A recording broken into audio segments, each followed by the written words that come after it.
చాలా సంకల్పం. కొన్ని నెలలుగా మరి ఏలేశ్వరంలోని ప్రభాకరం అన్నగారు కాయిలా పడి చాలా ఇబ్బంది పడుతున్నారు. ఆయన నేను వాక్యం చెప్పే దినాల్లో అనగా గురువారము నాడు చివరి ప్రార్థన చేస్తారు అన్న. చాలా అద్భుతమైన దైవ సేవకుడు, వారి మందిరానికి కూడా వెళ్ళాను. అన్నను చెప్పారు వస్తారయ్యా అని. మరలా ఇవాళ ఉదయం నిన్న కూడా నేను ఫోన్ చేస్తే పని చేయలేదు. అన్న రారంట అని మళ్ళీ అన్న చెప్పారు నిన్న సాయంకాలం. కానీ ఇప్పుడు అన్న దేవుని కృపను బట్టి మన మధ్యకు వచ్చారు. ప్రభాకరం అన్న చాలా అన్నగా నడవలేని పరిస్థితుల్లో కూడా ఆటో పెట్టుకొని మన మధ్యకు, మన కుటుంబంలో ఒక భాగం అన్నమాట అన్న. మన అన్న కూడా వచ్చారు, చాలా సంతోషం. ఈ సమయంలో మరి నర్సీపట్నంలో సేవ చేస్తున్నటువంటి మా తండ్రి సమానులు మా నాయన గారు సుధాకర్ గారు వచ్చి ప్రార్థన చేస్తారు. అప్పుడు మనము ముఖ్యమైన వర్తమానానికి మనం వెళుతూ ఉన్నాం. ముఖ్యమైన వర్తమానం అంటే ఇంగ్లీష్లో చెప్తారు మీకు అందరూ, మెయిన్ మెసేజ్లు ఫస్ట్ సెషను సెకండ్ సెషన్ అని. ఇందాక అన్న చెప్పారు కదా నేను తక్కువని. ప్రైజ్ లార్డ్ మినిస్ట్రీలో వాళ్ళు అందరము కూడా పామరులమే, పండితులు ఎవరూ లేరు, మనమందరము చిన్నవారమే. కానీ మన అన్న మనలను నడిపిస్తున్న దైవజనుడు, మన కుటుంబ యజమాని పరలోకంలో ఉన్నారు. ఆయన అనంత జ్ఞాని. కాబట్టి ముఖ్యమైన వర్తమానానికి వెళ్ళడానికి ముందు నాయన సుధాకర్ గారు వచ్చి వర్తమానికుని కొరకు, ఆత్మ నింపుదల కొరకు మనము వినున్నట్లుగా, ఇందాక అన్న ముత్యాల గంప తీసుకొచ్చి దెమ్మరించారు. ఎంతమంది తీసుకున్నారు? నేను ఇంకా ఆయనకి 15 నిమిషాలు అంటే 20 నిమిషాలు ఇచ్చాను, కానీ అన్న అరగంట తీసుకున్నారు. అరగంట తీసుకొని కూడా 4 అధ్యాయాలే, 6 కూడా వెళ్ళిపోతుంది ఆయన. నేను 2 సార్లు ఆయన కాళ్ళను పట్టుకుని బతిమాలాను. అన్నే కదా మరి. అదే ఎక్కడన్నా అయితే దైవ సేవకులను కోపడతారు. ఇక్కడ మనం ఎవరు చెప్పండి మళ్ళీ ఒకసారి. ప్రైజ్ ద లార్డ్ కుటుంబము చెప్పాలి. ప్రైజ్ ద లార్డ్ కుటుంబం, గట్టిగా ప్రైజ్ ద లార్డ్ కుటుంబం. అందుకే అన్న కాళ్ళని ఇలా పట్టుకుంటే తగ్గించేస్తాను అని అన్న ముగించేశారు. అన్నకి మరొకసారి ప్రభు పేరట వందనాలు. ఈ సమయంలో నాయన గారు ప్రార్థన చేశాక మన మధ్యన హైదరాబాద్ నుండి రాత్రి బైబిల్ స్టడీ ముగించుకొని జ్వరంతో ఉన్న తన భార్యను పర్లేదులేమ్మా నడమ్మా అంటే, మీరు పర్లేదు కాదు నేనే వస్తాను అక్కడికి, మా అక్కలు ఉన్నారు మా అన్నలు ఉన్నారు, నా జ్వరం ఎగిరిపోద్దని ఆమె జ్వరంతో కూడా వచ్చేసారు. కారు కూడా కొంచెం డివైడర్ని కొట్టుకుంది. అన్నీ పక్కన పెట్టి మన మధ్యకి వచ్చారు కెజియా అక్క, జెర్మియా అన్న. ఇప్పుడు దైవజనులకి వర్తమానాన్ని ఇద్దాం. అంతకు ముందుగా నాయన గారు ప్రార్థన చేస్తారు. మోకాళ్ళుని ప్రార్థనలో ఏకీభవించుదాం.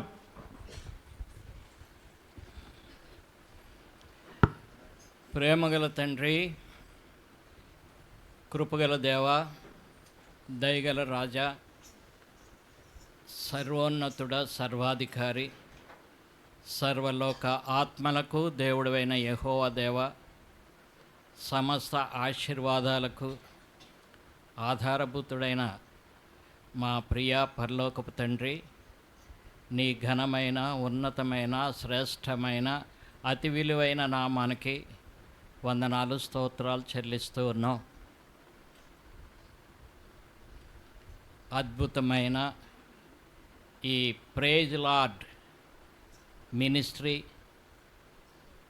దినదినం అభివృద్ధి పరుస్తూ అనేక మందిని ఆత్మీయంగా నడిపించడానికి, మరి ముఖ్యంగా మీ దాసులు విజయరాజు గారిని బలపరిచి ప్రయాసతో కొనసాగిస్తున్న పరిచర్యనంతటిని బట్టి వందనములు, స్తోత్రాలు. ఈ ప్రైజ్ లార్డ్ మినిస్ట్రీ కుటుంబముగా, ముఖ్యంగా ఈ సామర్లకోట ఎఫ్రతా ప్రార్థనా మందిరంలో కూడుకోవడానికి కృప చూపించారు. వందనాలు, స్తోత్రాలు. ఆయా స్థలాల నుండి నాయన ఎంతో ప్రేమతో, ప్రయాసతో వచ్చిన బిడ్డలందరూ బట్టి వందనాలు, స్తోత్రాలు. మొదటగా ఆరాధన వర్తమానంలో మీరు చేసిన సహాయాన్ని బట్టి వందనములు, స్తోత్రాలు. తిరిగి ప్రభా మరి ముఖ్యమైనటువంటి వర్తమానంలోకి రానయ్యి ఉంటున్నాం. మీ దాసుణ్ణి వాక్యాభిషేకం చేసి మీరే వాడుకొని మహిమ పొందండి. ఈ ప్రాంగణమంతా పరిశుద్ధపరచండి. మీరే మహిమ, ఘనత, ప్రభావాలు పొందమని విజ్ఞాపన చేస్తూ మా ప్రభును రక్షకుడైన యేసుక్రీస్తు వారి దివ్యనామంలో స్తుతించి ప్రార్థించి అడిగి వేడుకొనుచున్నాము తండ్రి. ఆమేన్. మైక్స్ పెట్టండి. రెండు రెండు మౌతులు బయటికి వెళ్ళి ఇది కూడా పెట్టండి. రెండు పెట్టి బయటికి వెళ్ళండి.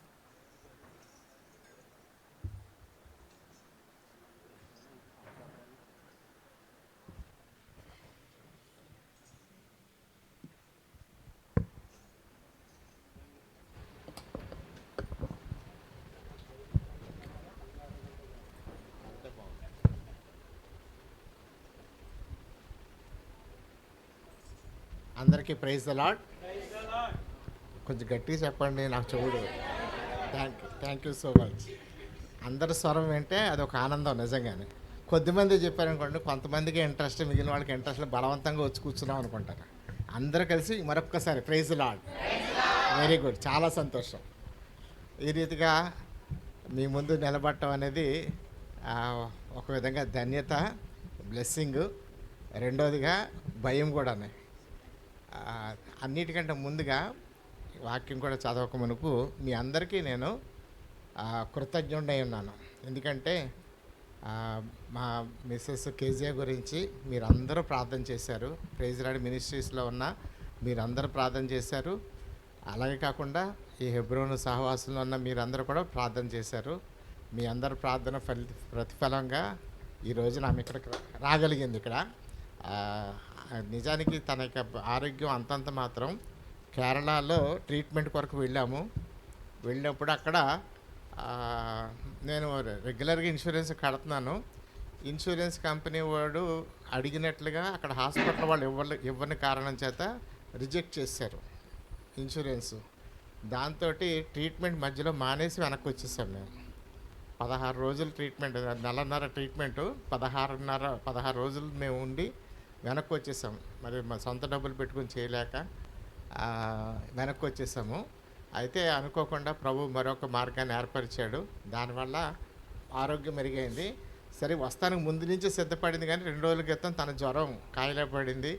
మళ్ళీ అనుకోకుండా దేవుడు సహాయం చేశాడు. అందుకొరకనే ఇది నాన్న మీ మధ్యలోకి రాగలిగింది. దాని కొరకు మీ అందరికీ వందనాలు చెప్పాలి. రెండోది, ఉదయకాలం దానియేలన్నా ఎక్కడికో ఆకాశానికి ఎత్తేసాడు. నేను అంత యోగ్యుని కాదు. నేను ఖచ్చితంగా మా నాన్నగారి గురించి చెప్తే అంగీకరిస్తాను. మా నాన్నగారు నిజంగా ఆ స్థాయిలో ఉండవలసినాడు, కానీ నేను ఆ స్థాయిలో ఉండే దగ్గర వ్యక్తిని కాదు. నాకంటే వయసులో ఆయనే పెద్దోడు. ఆయన బీటీహెచ్, ఎంటీహెచ్ కూడా చేశాడు. నేను ఏహెచ్ చేయలేదు నేను. కానీ దేవుడు ఏదైతే తలంపిస్తాడో దాన్ని పంచుకోవడమే తప్ప మరొకటి లేదు నా దగ్గర. సరే, ఇక సాయంకాలం ఇక మధ్యాహ్నం కొరకు ప్రార్థన చేస్తాను. జాన్ కుమార్ అన్న నాకు ఫోన్ చేసి, అన్న మీరు మెయిన్ మెసేజ్ తీసుకోవాలా అన్నారు. లాస్ట్ టైం తాడేపల్లిగూడలో తప్పిపోయిందిలే అనుకున్నాను నేను.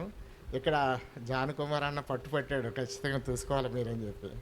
సార్, ప్రార్థన చేస్తుంటే ప్రభు నాకు ఇచ్చిన తలంపును మీతో పంచుకునేదానికి ప్రయత్నం చేస్తాను. హెబ్రీ పత్రిక 10వ అధ్యాయము.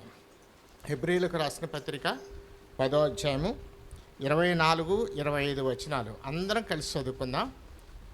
హెబ్రీలకు రాసిన పత్రిక 10వ అధ్యాయము 24, 25 వచనాలు అందరము కలిసి చదువుకుందాం. కొందరు మానుకొనుచున్నట్టుగా సమాజంగా కూడటం మానక ఒకరినొకడు హెచ్చరించచ్చు. ఆ దినము సమీపించటం మీరు చూచిన కొలది మరి ఎక్కువగా అలాగూ చేయొచ్చు. ప్రేమ చూపుటకును సత్కారములు చేయుటకును ఒకరినొకడు పురికొల్పవాలని ఆలోచిస్తాము. సహాయం కొరకే ప్రార్థనలో ప్రభు చూద్దాం. మా ప్రేమ నమ్మగల పరలోకపు తండ్రి, కృపా కనికరము కలిగిన మా గొప్ప దేవ, ఘనమైన హెచ్చించబడిన మీ నామమునకు వందనములు స్తోత్రములు చెల్లించుకుంటున్నాం. ఇక ప్రైజ్ లార్డ్ మినిస్ట్రీస్ ద్వారా అనుదినము జరిగించుచున్న పరిచర్యలను బట్టి వందనములు స్తోత్రం చెల్లించుకుంటున్నా. ప్రభు ఈ రీతిగా గతంలో తాడేపల్లిగూడలో చేరిన మేము ఈ సంవత్సరము ప్రభు సామర్లకోట ఎఫ్రతా ప్రార్థన మందిలో చేరి రాగలటకు అనుగ్రహించిన కృపను బట్టి వందనములు స్తోత్రములు చెల్లించుకుంటున్నాం. అయోగ్యుడను ఎన్నికలేని వాడును దుమ్ము ధూళితో పోలు నన్ను మీ చేతులకు అప్పగిస్తున్నాను. సొంత జ్ఞానము తలంపులు మాటలని తీసివేయండి. మీ సిలువ చాటును మరుగుపరుచుకునవలసిందిగా కోరుచున్నాను. ఇందుకొరకు ఆత్మ ప్రాణదేహాలని చిలకరింబడిన ప్రశస్తమైన నిత్య నిబంధన రక్త ప్రోక్షణ కింద తెచ్చుకొంచున్నాను. కడిగి పవిత్రపరిచి శుద్ధీకరించమని యజమానుడు వాడుకొనకు అర్హమైన పాత్రగా సిద్ధపరిచి వాడుకొనమని ప్రార్థిస్తున్నాను. మత్తయి 10:20, లూకా 12:12 ప్రకారం తండ్రి మీ యొక్క మాటలు నా నోట్లో ఉంచమని ప్రార్థిస్తున్నాను. 1 యోహాను 2:20-27 వచనాల ప్రకారము మీ యొక్క అభిషేకాన్ని దయచేయమని ప్రార్థిస్తున్నాను. మత్తయి 17:8 ప్రకారము ప్రభా వారు కన్నులెత్తి చూచినప్పుడు యేసుని తప్ప ఎవరిని కనపడలేదని చూస్తాం. అలాగే తండ్రి ఇక్కడ మేము ఏ మానవుని చూడడానికి రాలేదు, కేవలం మిమ్మల్ని మాత్రమే చూడడానికి వచ్చినాం. ప్రభా మరుగుపరచవలసిందిగా కోరుచున్నాను. నిర్గమకాండం 25-22, సంఖ్యాకాండం 7:90 ప్రకారము 2 కెరూబుల మధ్యలోంచి నాతోనూ మాతోనూ మాట్లాడమని ప్రార్థిస్తున్నాను. కనిపించిన అంధకార శక్తులన్నింటినీ మీరు మాకు అనుగ్రహించిన నజరేయుడైన యేసుక్రీస్తునాలో బంధిస్తూ మమ్మల్ని తగ్గించుకొంచు మీ నామను హెచ్చిస్తూ మా మధ్యలో మీ యొక్క ఆత్మ సంచారం ఉంచమని మా ప్రభువును మీ ప్రియకుమారుడైన యేసుక్రీస్తు వారి యొక్క పరిశుద్ధ నామములో ప్రార్థించి వేడుకొనుచున్నాము తండ్రి. ఆమేన్.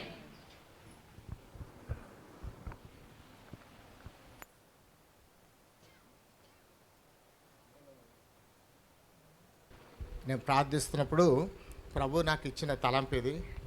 నేను ఎప్పుడూ అంటే ఈ వచనాన్ని కోట్ చేయటం చాలాసార్లు నేను కూడా కోట్ చేశాను, కానీ ప్రధానంగా దీని మీద వర్తమానం నేను ఎక్కడ వినలేదు, నేను చెప్పలేదు. అయితే ప్రభు ఇచ్చాడు కనుక ఆ తలంపు, దాన్ని బట్టి మనము కొద్దిసేపు ఈ వాక్యం మీద ధ్యానించేదానికి ప్రయత్నించేద్దాం. నాకు ఇచ్చిన టైం లోపల ముగించడానికి ప్రయత్నం చేస్తాను. ఈ హెబ్రీయులకు రాసిన పత్రిక అన్నదాన్ని ప్రధానంగా ఈ యొక్క ఆథర్ ఎవరన్నది మనకు తెలియదు ఖచ్చితంగా. తెలుగు బైబిల్లో ఉన్న అందరికీ కూడా తెలిసిన విషయం ఏంటంటే అపోస్తలుడైన పౌలు హెబ్రీయులకు రాసిన పత్రిక అని ఉంటుంది. కానీ నిజానికి ఎవరు రాశారో తెలియదు పత్రిక. అపోస్తలుడైన పౌలు రాశాడని కొందరు అంటారు, పౌలు హెబ్రీలో రాస్తే ఇంకొకళ్ళు గ్రీకులో తర్జుమా చేశారని ఒకరు అంటారు. సరే, రకరకాల భాష. ఎందుకు ఖచ్చితంగా పౌలు రాయలేదు అని అంటారంటే రోమాపత్రిక మొదలుకొని తీతు పత్రిక వరకు పౌలను నేను అని రాస్తాడు. బంధకంలో ఉన్న పౌలను నేను అని రాస్తాడు. మొదటి 2-3 వచనాల్లో అడ్రస్సింగ్ టు హూమ్ అన్నది క్లియర్గా కనపడుతుంది. కానీ హెబ్రీ పత్రికలో అలా ఉండదు. హెబ్రీ పత్రికలో ఎవరు అది రాశారా అన్నది కనపడదు. కానీ ముగింపు దగ్గరికి వచ్చేటడికి అపోస్తలుడైన పౌలు ప్రతి పత్రికలు కూడా కృప మీకు తోడుగా ఉండను గాక అన్న మాటలతో ముగిస్తాడు. అంటే ఖచ్చితంగా ఇదే మాట కదా, అదే అర్థం వచ్చేటట్టుగా ప్రతి పత్రిక ముగిస్తాడు అపోస్తలుడైన పౌలు. హెబ్రీ పత్రిక కూడా సుమారుగా అలాగే ముగించబడింది. ఆ కారణం చేత అపోస్తలుడైన పౌలు ఈ పత్రిక రాశాడు అని అంటారు కొంతమంది. అది ఎవరు రాశారో ఏంటో తెలియదు, కానీ ఈ హెబ్రీ పత్రిక ప్రారంభం మాత్రం దేవునితో ప్రారంభమైంది. తెలుగు అనువాదంలో అది తేడా వచ్చింది, వెనక్కి వచ్చింది. ఒకటి వచ్చిన చివరికి వచ్చింది అది. కానీ ఇంగ్లీష్ వర్షన్ కనుక్కుంటే ఫస్ట్ లెటర్లోనే గాడ్ అని కనబడుతుంది. అక్కడ దేవుడు అన్న పదంతో ప్రారంభమైంది హెబ్రీ పత్రిక. అంటే దేవునికి ప్రాధాన్యత ఇవ్వబడింది. అంటే ఎవరో దేవుడు అని నిరూపించాల్సిన అవసరం లేదు. అంటే ఈ పత్రికలన్నీ కూడా అర్థం ఏంటంటే అక్కడ ఉన్నటువంటి సంఘానికి రాసినవి అని అర్థం. అక్కడ రోమాపత్రిక అంటే అర్థం ఏంటి? రోమాలో ఉన్న సంఘానికి రాశాడని అర్థం. కొరింథీ పత్రిక అంటే కొరింథీలో ఉన్న సంఘానికి రాశాడు. ఎవరికి పడితే వాళ్ళకి రాయలే. ఒక పేతురు రాశాడు, క్రీస్తు యేసునందు పరిశుద్ధులైన వారందరికీ అని రాస్తాడు పేతురు. కానీ సాధారణంగా అపోస్తలుడైన పౌలు రాసినవన్నీ కూడా ఒక సంఘాన్ని ఉద్దేశించి రాశాడు. అలాగే హెబ్రీయులకు రాసిన పత్రిక అన్నది అంటే అర్థం ఏంటంటే హెబ్రీయులు అంటే ఎవరంటే అబ్రహాం యొక్క సంతానం. అబ్రహాముని హెబ్రీయుడు అని పిలుస్తాడు కదా. కనుక హెబ్రీయులు అన్నటువంటి అబ్రహాం యొక్క సంతానమైనటువంటి వారిని, అందులో ప్రభు అయిన యేసుక్రీస్తుని విశ్వసించినటువంటి సంఘానికి రాసినటువంటి పత్రిక ఇది. అందుకొరకే కొంచెం ఈ యొక్క హెబ్రీ పత్రిక ఒకటి సువార్తలో యోహాను సువార్త ఒకటి భిన్నమైనటువంటి విధానం మనకు చూస్తాం. సరే, ఇక్కడ హెబ్రీ అంటే హెబ్రీల్లో నుంచి లేకపోతే అబ్రహాము యొక్క సంతానం నుంచి ఇశ్రాయేల్ నుంచి వచ్చి కూడా ప్రభు అయిన యేసుక్రీస్తుని అంగీకరించినటువంటి ఇక సంఘము, హెబ్రీ సంఘము, వారు కూడా రాను రాను క్రమేపీ దూరం అయిపోయినట్లు కనబడుతుంది. అదే ఇక్కడ చూస్తున్నాం మనం చదివిన మాటలో. కొందరు మానుకొనిచున్నట్టుగా సమాజంగా కూడుట మానక అని చెప్తాడు. ఇక్కడ ఈ యొక్క అంశము ప్రభు నాకు ఇచ్చిన తలంపు కూడా ఏంటంటే, ఈ ప్రైజ్ లార్డ్ మినిస్ట్రీస్లో ఒక్క హెబ్రోన్ లేదండి, ఆయా డినామినేషన్లు ఉన్నాయి. ఏమన్నా కరెక్టేనా నేను చెప్పింది? Correct, thank you. కనుక ఒక్క డినామినేషన్ కాదు, రకరకాల డినామినేషన్ వాళ్ళని దేవుడు ఒక దగ్గర తీసుకొచ్చాడు. ప్రార్థన ద్వారా, వాక్యం ద్వారా బలపరచడానికి, స్థిరపరచడానికి, ప్రభు యొక్క రాకడ కొరకు సిద్ధపరచడానికి ఆయన తీసుకుని వచ్చాడు. నిజంగా మనందరం కూడా ధన్యులు. ఈ యొక్క మినిస్ట్రీలో కొనసాగుతున్న మనమందరం కూడా. నేను కూడా బహుశా 2022-23 ఆ ప్రాంతంలో వచ్చుంటానేమో. దానికి ముందు, నాకంటే ముందు కెజియా వాక్యం చెప్తూ ఉండేది మా మిస్సెస్. అయితే నేను కొంచెం లేటుగా వచ్చా. నన్ను లేటుగా అన్న ఫోన్ చేసి, అన్న మీరు కూడా చెప్పాలనంటే సరే కుదరలేదు. ఒకసారి గురువారం తీసుకున్నారు, గురువారం నాకు కుదరలేదు. తర్వాత మళ్ళీ ఇంకొక రోజు తీసుకున్నారు, అది కుదరలేదు. ఇప్పుడు చివరి ప్రస్తుతం నేను శుక్రవారం మార్నింగ్, అంటే ఈరోజు మార్నింగ్, శనివారం మార్నింగ్, ఈరోజు మార్నింగ్ నేను ప్రతి వారం నేను చెప్తున్నాను. సరే, ఈ యొక్క వాక్య భావంలో మనం చూస్తే ఈ 10వ అధ్యాయము ఒక్కొక్క అన్ని విడతలుగా చూస్తే చాలా సమయం పడుతుంది. ఉదయకాలం దానియేలు అన్న చాలా క్లుప్తంగా, చాలా తక్కువ సమయంలో అంత చెప్పగలిగారంటే ఆయన MTH చేయగలిగాడు కాబట్టి చెప్పాడు. మేము అలా చెప్పలేము. సరే, ప్రభు నాకు ఇచ్చిన తలంపు నేను చూస్తాను. ఈ 10వ అధ్యాయము 1 నుంచి 18 వచనం వరకు ప్రభు అయిన యేసుక్రీస్తు వారి యొక్క సంపూర్ణమైనటువంటి బలియాగాన్ని చూస్తాం. మొదటి 18 వచనాలు ప్రభు అయిన యేసుక్రీస్తు యొక్క పరిపూర్ణమైన, సంపూర్ణమైన బలియాగాన్ని మనం చూస్తాం. తర్వాత ఈ 19వ వచనం నుంచి 25వ వచనం వరకు మనం చదివాం. 24-25 వచనాలు. 19 నుంచి 25వ వచనం వరకు ప్రభు అయిన యేసుక్రీస్తు వరకు వారి యొక్క నూతనమైనదియు సజీవమైనదియునైన మార్గము అని చూస్తాం. అక్కడ మనం 19వ వచనంలో మనం చూస్తాం. అది యేసు మన కొరకు ప్రతిష్ఠించిన మార్గమున, అనగా నూతనమైనదియు జీవము గలదియు అను శరీరము అను తెర ద్వారా. కనుక ప్రభు అయిన యేసుక్రీస్తు అనేటువంటి నూతనముగా ఏర్పరిచినటువంటి మార్గము. పాత నిబంధనలో చూపించిన మార్గం వేరు, కొత్త నిబంధనలో చూపించబడిన మార్గం వేరు. ప్రభు అయిన యేసుక్రీస్తు స్వయంగా చెప్పాడు, నేనే మార్గమును, సత్యమును, జీవమును. యోహాను 14:6లో చెప్తాడు. యోహాను 1వ అధ్యాయం చివరి వచనంలో రాస్తాడు, ప్రభు అయిన యేసుక్రీస్తు వారి మీదుగా ఈ యొక్క దూతలు ఎక్కుచూ దిగుచున్నారు అన్న విషయాన్ని, మనుష్య కుమారునికి పైగా ఎక్కుచూ దిగుచుంటారని చూస్తాం. ఆయన తప్ప మరొక మార్గం లేడన్నది ఇక్కడ హెబ్రీలకు రాస్తూ ఈ గ్రంథకర్త, నేను అందుకొరకే పౌలని చెప్పట్లేదు, ఆ గ్రంథకర్త ఇక ఈ విషయాన్ని మళ్ళీ ఒకసారి తేట తెల్లం చేస్తున్నాడు. నూతనమైనదియు జీవము గలదియు శరీరము అనేటువంటి తెర అనేది ఇక 19 నుంచి 25 వచనాలు చూస్తాము. 26 నుంచి 39 వరకు ఇప్పుడు ఇది తెలుసుకున్న తర్వాత మనకి ఇవ్వబడిన పిలుపు, విశ్వాసులంగా ఉన్నటువంటి మనకి ఇవ్వబడిన పిలుపుని గురించి మనం చూస్తాం. సరే, ఇక్కడ ఈ యొక్క 24-25 వచనాలు చూస్తే మరి గతంలో రెగ్యులర్గా కూడుకునేవారని చూసేవాడు కదా. ఇప్పుడు ప్రైజ్ లార్డ్ మినిస్ట్రీస్లో అదే జరుగుతుంది. సంఘం యొక్క ఆరంభ యుగంలో జరిగింది ఏంటి? ప్రతి దినము కూడుకున్నారని చూస్తాం, ప్రతి దినము రొట్టె విరిచారని చూస్తాం, ప్రతి దినము సంఘముగా కూడుకున్నారని చూస్తాం. క్రమేపీ తగ్గిపోయింది.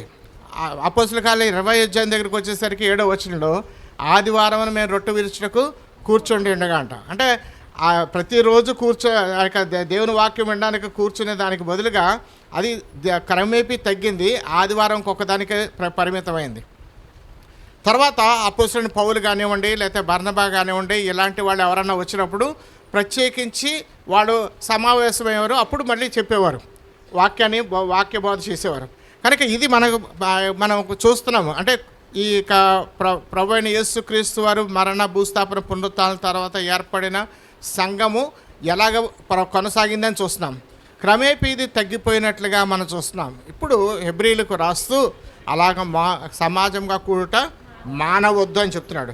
కనుక ఎప్పుడైతే ఈ యొక్క సమాజంగా కూడుట మనము మానివేస్తామో దాని ద్వారా మనం అనేకమైనటువంటి నష్టాలు కనుక్కోతాం. సమాజంగా కూడుట ఎందుకు మానవద్దు అని చెప్తున్నాడంటే, మనము ఏ రీతిగా అయితే ఆ ప్రభు మనల్ని రక్షించినాడో, ఏ రీతిగా అయితే ప్రభు ఆయన కొరకే మనల్ని సిద్ధపరిచినాడో దాన్ని మనము కలిసికట్టుగా మనం కొనసాగించాలనేది మనం చూస్తాం. అపోస్తుల కార్యముల్లో లేకపోతే సంఘం ఏర్పడిన ఆరంభ దినాల్లో ఇదే విషయాన్ని మనం చూస్తాం. వాళ్ళందరూ కూడా ఒకే మనసు మీద ఉన్నారని చూస్తాం. రండి ఒకసారి అపోస్తుల కార్యాలు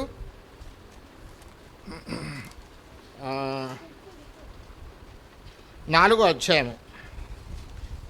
32వ వచనం చూడండి.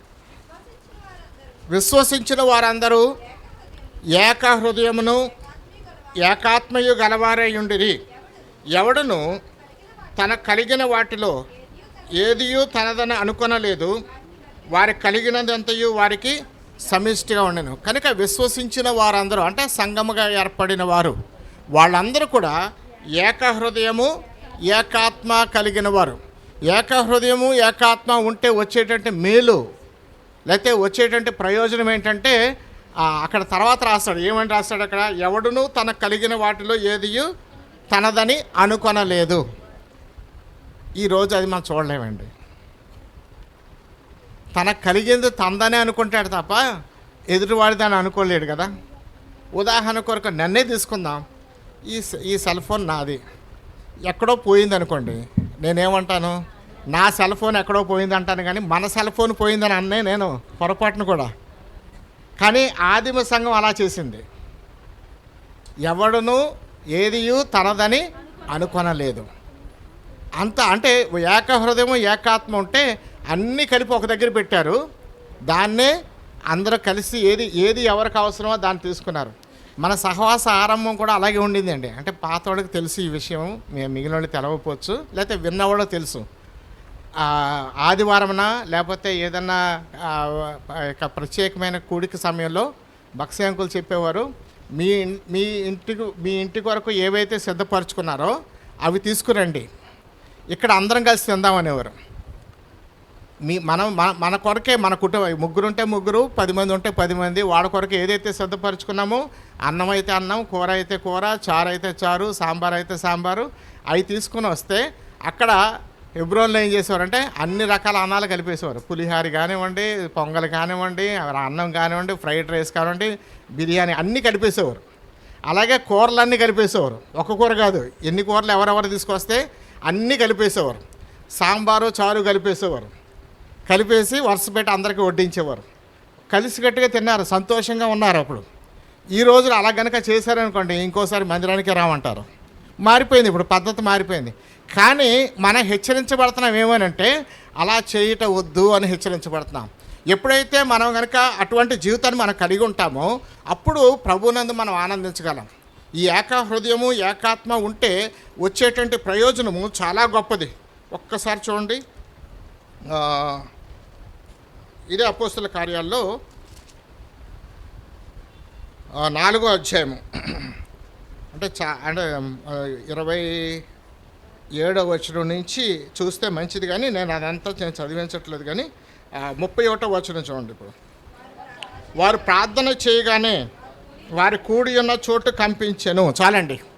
కనుక వారు ప్రార్థించగానే అంటే వాళ్ళు ఏక హృదయంతో ప్రార్థించిన దాని ఫలితాన్ని మనం చూస్తున్నాం.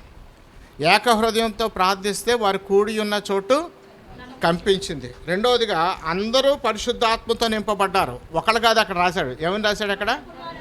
వారందరూ పరిశుద్ధాత్మతో నిండిన వారే దేవుని వాక్యమును ధైర్యముగా చాలండి. కనుక ఎప్పుడైతే ఏక ఆత్మ ఏక హృదయము కలిగి ఉంటామో దాని ద్వారా వచ్చే ప్రయోజనం అది. అందరూ కూడా పరిశుద్ధాత్మ నింపబడినవారు. అప్పుడు ఈ పరిశుద్ధాత్మలో వ్యతిరేకత లేదండి, తనలో తాను వ్యతిరేకం కాదు. కొంతమంది ఆత్మతో నింపబడిన వారు, కొంతమంది ఆత్మతో నింపబడిన వారు ఉంటున్న దగ్గరే ఈ విభేదం వస్తుంది. అపోస్తలుడైన పౌలు రోమాపత్రికలో రాస్తూ 7వ అధ్యాయంలో నా శరీరంలో వేరొక నియమం కలదని నాకు తోచుచున్నది అంటాడు. మేలైన చేయవలని కోరిక కలదు, కానీ దాన్ని చేయటం నాకు కలగట్లేదు. మేలైన చేయగలుగుతు అనుకుంటున్నాను, కానీ చివరికి నేను కీడే చేస్తాను అంటాడు. అది చేస్తున్నా నేను కాదు, నాలో నివసించున్న పాపం అంటాడు. అంటే అర్థం ఏంటి? అపోస్తలుడైన పౌలు అంతటి వాడే. అంటే అపోస్తలుడైన పౌలును వేలెత్తి చూపించడానికి ఎవరూ సాహసించలేరు.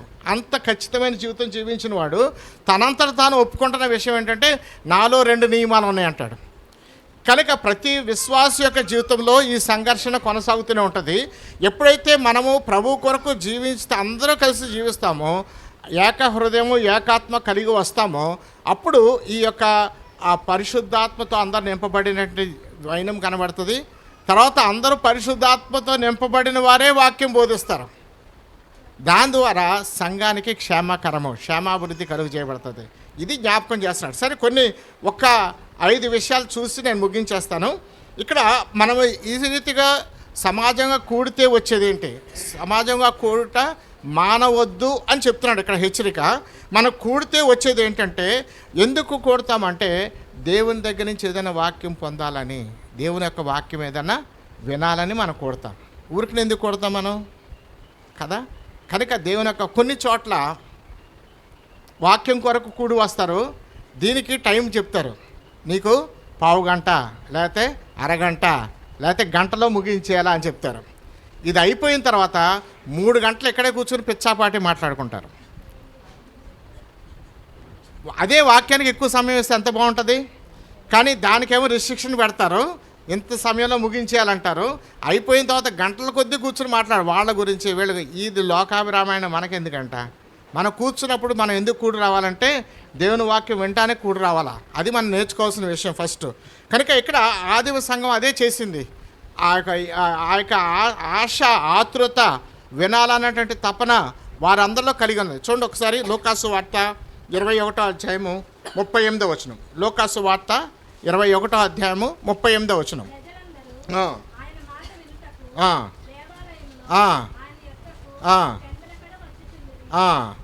కనుక ప్రజలందరూ ఎవరు యేసుక్రీస్తు ప్రభు బోధిస్తున్నంటే ఆ వాక్యం వినాలని ఎంత ఆతృత చూడండి. ఉదయాన్నే ఎవరికి ఖాళీ ఉంటుంది చెప్పండి?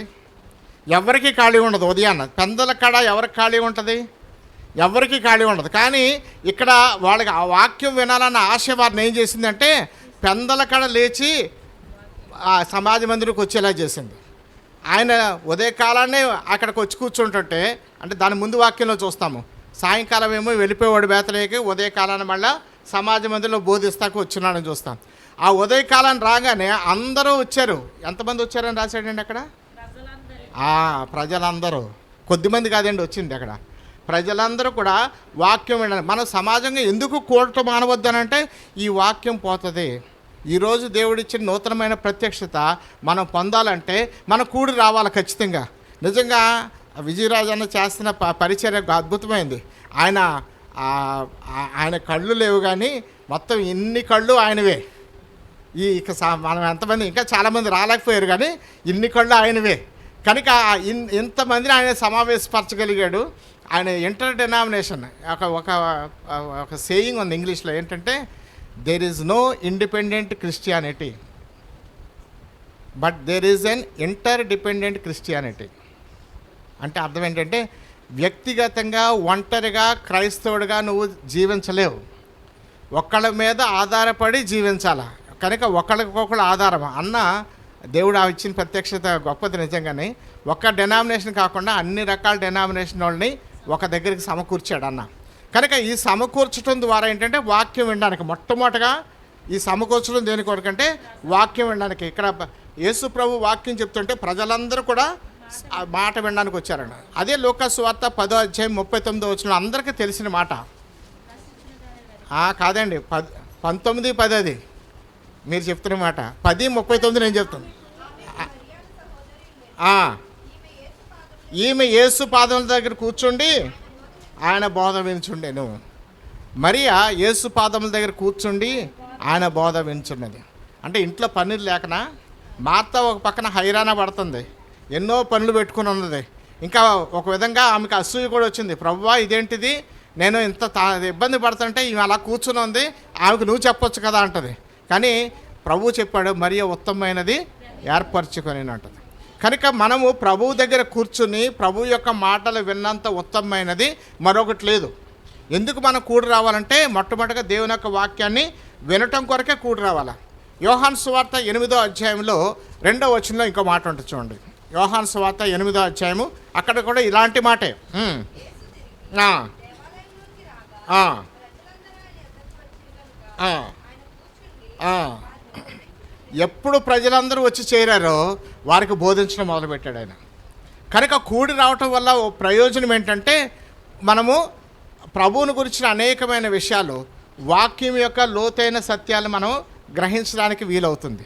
ప్రభు అదే కోరుతున్నాడు మన నుంచి. మనం కూడి వచ్చినప్పుడల్లా వాక్యాన్ని మనం సరైన రీతిగా అవగాహన చేయాలని, దాని గురించిన లోతైన విషయాలను గ్రహించాలని కోరుతున్నాడు. యేసు ప్రభు ఆ యొక్క ధర్మశాస్త్రం ఇచ్చినప్పుడు ధర్మశాస్త్రం ద్వారా కూడా ఆయన చెప్పిన మాట ఇదే. ఒక్కసారి ఎవరైనా చదవండి, ద్వితీయోపదేశకాండము 33వ అధ్యాయము 3వ వచనం. ద్వితీయోపదేశకాండము 33వ అధ్యాయము 3వ వచనం.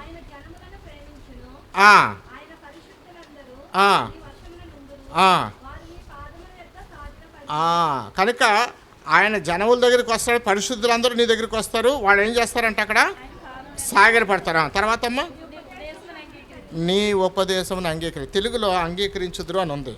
ఇంగ్లీష్లో ఏముందంటే అంగీకరించరు కాదు, అక్కడ ఇంగ్లీష్లో ఎలా ఉందంటే కరెక్ట్గా టు రిసీవ్ అని ఉంది. అంటే నీ యొక్క వాక్యాన్ని స్వీకరించడానికి. అంగీకరించడం వేరు, స్వీకరించడం వేరు. కనుక దేవుడు వాక్యం ఇస్తున్నప్పుడు, దేవుడు తన యొక్క మాటలు మనకు తెలియచేస్తున్నప్పుడు దాన్ని స్వీకరించడానికి మనం అందరం కూడి రావాలి. ఇది మొదటి విషయం. మనం ఎందుకు కూడి వస్తున్నామంటే, సమాజంగా కూట మానవద్దని చెప్పాడు. ఎందుకు సమాజంగా కూట మానకూడదంటే, దేవుని యొక్క వాక్యము వినేది పోతుంది. ఒకనొక రోజు రాబోతుంది. ఆ రోజుల్లో ఈ దేవుని వాక్యం కొరకు మనం పరుగులెడతాం, ఎక్కడెక్కడికో పరుగులెట్టినా మనకు అది దొరకదు, ఆ స్థాయి వస్తుంది. కనుకనే అది అందుబాటులో ఉన్నప్పుడే మనం చేయాలి ఆ పని. అంతే తప్ప మనము మన ఇష్టానుసారంగా ఉన్నప్పుడు అది మనకు దొరకదు, అది ఖచ్చితంగా దొరకదు. కనుక ప్రభు ఎప్పుడైతే మనకు అది అనుగ్రహిస్తున్నాడో దాన్ని మనం తీసుకోవాలి. 55వ అధ్యాయం యెషయా గ్రంథంలో చెప్తాడు, ఆ యొక్క దొరికినప్పుడే, యెహోవా దొరికినప్పుడే దొరుకు కాలమున మీరు. కనుక మనము ఎప్పుడైతే మనము ఆయన దొరుకుతున్నాడో ఆ కాలంలోనే మనము వెదకాల అని మనం జ్ఞాపకం చేయబడుతున్నాం. కనుక ఇది ఎప్పుడైతే మనం జ్ఞాపకం చేసుకుంటామో అది మనం తిరిగి సమకూర్చబడడానికి చాలా వీలవుతుంది. చూడండి ఒకసారి ఆ మాట చూద్దాం. ఆమోస్ గ్రంథము 8వ అధ్యాయము 11వ వచనం. రాబో దినములందు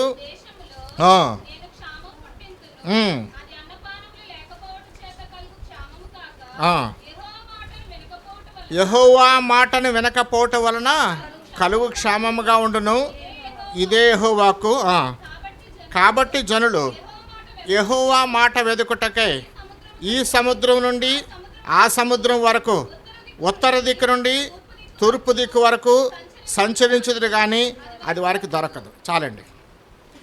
ఒకరోజు వస్తుంది, ఈ వాక్యం కొరకు మనం ప్రయాసపడతాం, కానీ మనకు అది దొరకదు. కనుక ఎప్పుడైతే వాక్యం దొరుకుతుందో మనము దాన్ని స్వీకరించడానికి వెళ్ళాలా, దాన్ని రిసీవ్ చేసుకుంటానికి వెళ్ళాలా. నేను గొప్ప కొరకు చెప్పట్లే కానీ విషయం చెప్తున్నాను. మా మ్యారేజ్ అయిన కొత్తలో మార్టిన్ అంకులు విశాఖపట్నం నుంచి వచ్చేవారు ఈ ప్రాంతానికి. ఎక్కడో దగ్గర మీటింగ్ పెట్టేవారు. సుమారుగా అది 100 కిలోమీటర్ల రేడియస్లో ఉన్న మీటింగ్ అయితే నేను మా మిస్సెస్ స్కూటర్ వేసుకుని వెళ్ళిపోయేవాళ్ళం. ఆశ ఏంటంటే ఆ వాక్యం వినాలన్న ఆశ. 100 కిలోమీటర్ల రేడియస్ ఎక్కడైనా సరే స్కూటర్ వేసుకుని వెళ్ళిపోయేవాళ్ళం మేము. వాక్యం కొంచెం పాటలు అయిపోయిన తర్వాత, అంటే నాకు బ్యాంక్ నుంచి ఇంటికి రావడం తక్కువ, ఎందుకంటే నాకు 2 షిఫ్ట్లు. నాకు మధ్యాహ్నం 3 గంటల నుంచి 6:30 వరకు ఉండాలా. తొందరగా పని ముగించుకొని ఇంటికి వచ్చి బయలుదేరి వెళ్ళేవాళ్ళం. కనుక అక్కడికి వెళ్ళేటప్పుడు కొంచెం డిలే అయ్యేది ఖచ్చితంగా, ఎందుకంటే 1.5-2 గంటలు జర్నీ కనీసం పట్టేది. ఒక్కోసారి పాటలు అయిపోయాయి, అయినా కానీ వాక్యం వినాలని ఆశతోటి వెళ్ళేవాళ్ళం.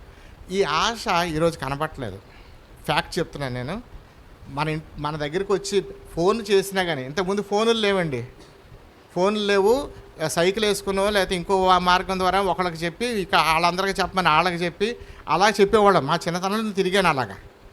కానీ ఈ రోజుల్లో అవసరం లేదు. చక్కగా గ్రూప్ ఉంది, ఆ గ్రూప్లో చిన్న మెసేజ్ పెడితే అందరికీ తెలిసిపోతుంది ఆ విషయం. కానీ రావడానికి బద్ధకం, చేరి రావడానికి బద్ధకం.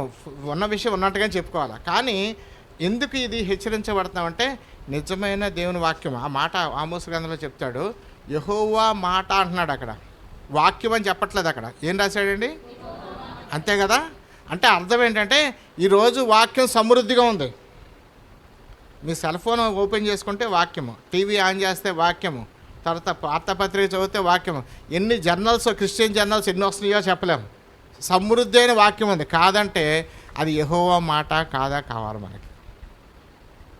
యెహోవా మాట అయితే అందరికీ ప్రయోజనకరం. అది దేవుని యొక్క మాట మనకు వస్తే అది అందరికీ ప్రయోజనం. ఇది మొదటి కారణం. రెండో కారణం ఏంటంటే, మనము ఎందుకు కూడి వస్తున్నామంటే దేవునికి ఇవ్వడానికి. ఇందాక ఉదయకాలం మనం చేసింది ఏంటంటే ఆరాధనలో మనం ఏం చేస్తాం? మనం దేవునికి ఇస్తాం. ఆరాధనలో మనకు దేవునికి ఇస్తాం. మిగిలినన్నీ కూడా ఆయన దగ్గర నుంచి పొందుతాము. ఆరాధన మాత్రం మనం దేవునికి ఇస్తాం. ఆయన మనకి ఏమై ఉన్నాడో దాన్ని బట్టి ఆయనను కీర్తిస్తున్నాం మనం. కనుక అది మనం చేస్తాం. అంతే, అదే కాదు, మనం ఏదైతే కలిగి ఉన్నామో దానితో ప్రభువును మనము ఆరాధించాలా, లేకపోతే ఆయనకి మనము ఇవ్వాలని జ్ఞాపకం చేస్తున్నాడు. ద్వితీయోపదేశకాండము 12వ అధ్యాయము 11వ వచనం చూడండి. ద్వితీయోపదేశకాండము 12వ అధ్యాయము 11వ వచనం.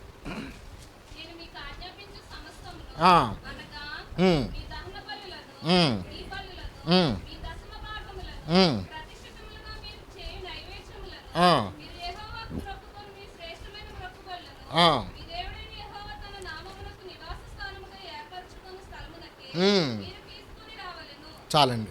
కనుక అది దహన బలి కానివ్వండి, నైవేద్యం కానివ్వండి, లేకపోతే మొక్కుబడి కానివ్వండి, కృతజ్ఞతార్పణ కానివ్వండి, ఏదైనా కానివ్వండి, అది దాన్ని ఏం చేయాలంట? యెహోవా తాను ఏర్పరచుకున్న స్థలానికి తీసుకొని రావాలి. అంటే ప్రభువుకి ఇవ్వాలి. అది ప్రభువుకి ఇవ్వడానికి తీసుకొని రావాలా.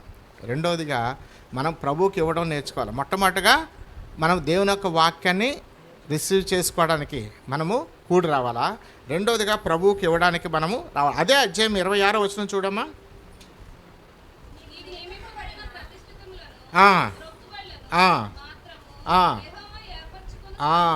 కనుక నువ్వు ఏదైతే నియమించుకున్నావో ఆ యొక్క ప్రతిష్ఠితములు కానీ మొక్కుబడులు కానీ ఎక్కడికి తీసుకొని రావాలంటే యెహోవా ఏర్పరచుకొని స్థలమునకు తీసుకొని రావాలా.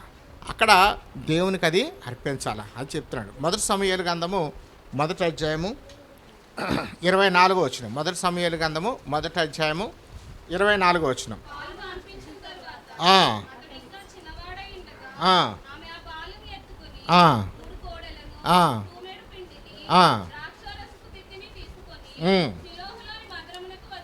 చాలండి. అన్న దేవుని దగ్గర ఒక మొక్కుబడి చేసుకుంది. నువ్వు నాకంటూ ఒక కుమారుణ్ణి ఇస్తే ఆ కుమారుణ్ణి తిరిగి నీకు ఇస్తానని ఒప్పుదల చేసుకుంది, తీర్మానం చేసుకుంది. ఏలి అంటాడు, యెహోవా నీ యొక్క విన్నపమును అంగీకరించును గాక అంటాడు. అన్నాకు నిజంగానే కుమారుడు పుట్టాడు. యెహోవా హన్నాని జ్ఞాపకం చేసుకునేను, హన్నా గర్భవతి అయిందని చూస్తాం. అన్నాకు కుమారుడే పుట్టాడు. ఒకే ఒక్క కుమారుడిని దేవునికి వదిలేసేయడానికి ఎంతమంది ఇష్టపడతారు చెప్పండి? ఇంకా తర్వాత కుమారుడు పుడతాడో లేదో తెలియదు ఈమెకి. మొట్టమొదటి కుమారుడు సమూయేలు పుట్టిన తర్వాత మళ్ళా కుమార్తెలు పుడతారో లేదో ఆ అన్నాకే తెలియదు. కానీ ఆమె చేసుకున్న తీర్మానం ఏంటంటే, ఆమె దేవునికి ఇస్తానని తీర్మానం చేసుకుంది. తీసుకొచ్చి దేవుని ఇంట్లో వదిలేసి వెళ్ళిపోయింది. వదిలేసి వెళ్ళిపోతే అంత చిన్న వయసులో ఎవరన్నా, ఇప్పుడు జేసన్ ఉన్నాడు, వాళ్ళ నాన్న లేకుండా ఒక నిమిషం ఉండగలడేమో చూడండి. ఆ సౌండ్ వస్తే చాలు, బండి సౌండ్ వస్తే చాలు పరిగెట్టుకు వచ్చేస్తాడు. వాళ్ళ నాన్న ఎక్కించుకుని తీసుకెళ్లాల్సిందే అనమాట. అంటే తను ఉద్దేశించి అంటున్నాను. కానీ ఎవరైనా సరే చిన్నతనంలో తల్లి తండ్రిని విడిచిపెట్టి ఉండడానికి ఇష్టపడరు. కానీ అక్కడ రాయబడిన విషయం ఏంటి తెలుసా? మొదటి సమూయేలు 1వ అధ్యాయము చివరి వచనం చూడండి. ఇప్పుడు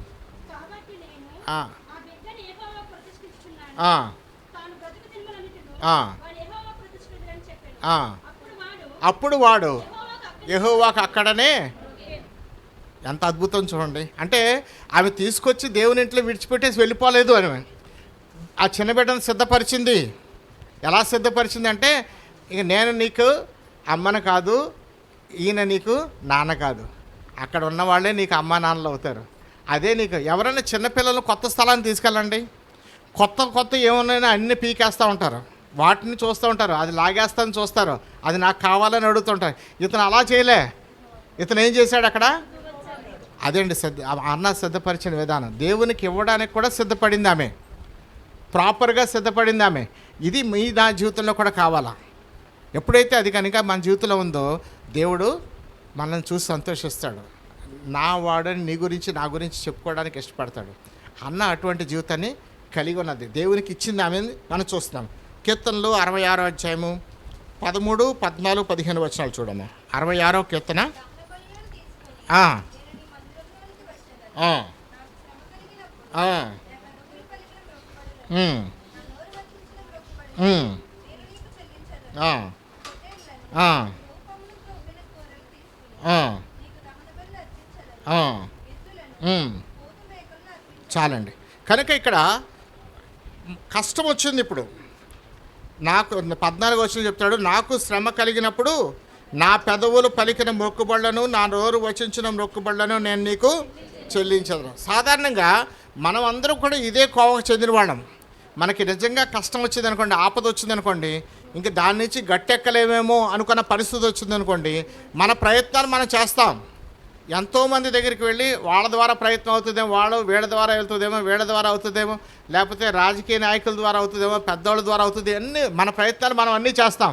ఇవన్నీ ఫెయిల్ అయ్యింది అనుకోండి, అప్పుడేం చేస్తాం? ప్రభు దగ్గరికి వస్తాం. దేవా నువ్వే నాకు దిక్కు. ఎందుకంటే డాక్టర్స్ కూడా కొన్ని సందర్భాలు అంటారు, అమ్మ మేము చేయగలిగిందంతా మేము చేసాము, ఇంకా దేవుడే కాపాడాలా.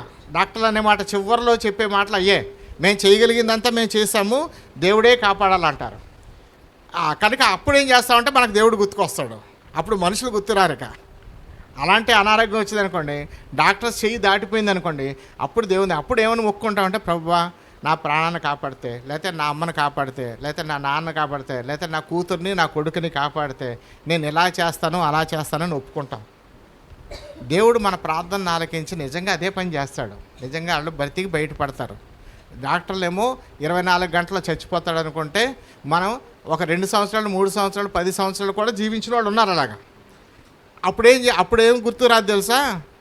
మనము బాగోలేనప్పుడు దేవునితో చేసిన ఈ ఒప్పందం మనకు గుర్తే రాదు. ఇక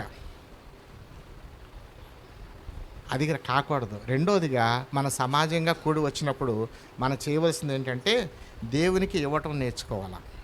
దేవునికి ఇవ్వటం నేర్చుకోవాలా. ఆ ఇవ్వటం కూడా ఏదైతే ఒప్పుకున్నామో అంత ఖచ్చితంగా ఇచ్చి తీరాలా. ఒకవేళ కాకపోతే అంతకంటే ఎక్కువనే ఇవ్వాలా. లూకాసు వార్త 21వ అధ్యాయము 1 నుంచి 3 వచనాలు చూడండి.